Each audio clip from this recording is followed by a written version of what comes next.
ఒక రైతు తన పొలంలో అన్ని రకాల మొక్కలు ఉండాలని భావించి అనుకున్న వెంటనే రకరకాల విత్తనాలు ఒకే కవర్లో వేసుకొని తన పొలానికి వెళ్తూ ఉన్నాడంట. వెళ్లే దారిలో పొరపాటున ఒక విత్తనం జారి రోడ్డు మీద పడిపోయిందంట. ఆ రైతుకు తెలియదు, ఆయన వెళ్ళిపోయాడు. కానీ ఈ విత్తనం ఎదురు చూస్తుందంట. నా రైతు వచ్చి నన్ను తీసుకువెళ్తాడు, నా స్నేహితులతో పాటు నేను ఆ పొలంలో ఒక మొక్కలా బ్రతకొచ్చు అని ఎంతో ఆశగా ఎదురు చూస్తుందంట. కానీ ఆ రైతు తిరిగి రాలేదు.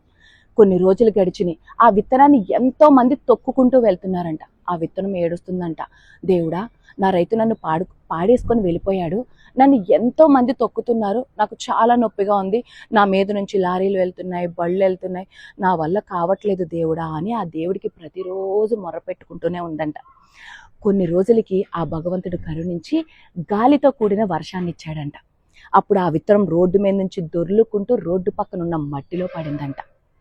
కొన్ని రోజులకే ఆ విత్తనం మొక్కలా బయటకు వచ్చిందంట. అప్పుడు ఆ విత్తనానికి ఎంతో సంతోషం అనిపించిందంట.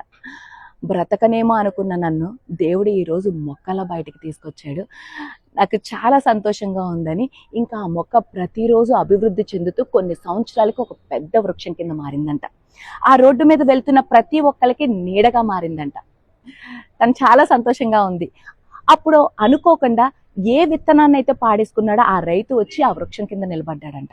నిలబడి ఇలా చూశాడంట, ఎంత బాగుంది ఈ వృక్షం, నేను ఎన్నో రకరకాల మొక్కలు నా పొలంలో జల్లాను, కానీ ఇలాంటి వృక్షం ఒక్కటి కూడా లేదు అని బాధపడ్డాడంట.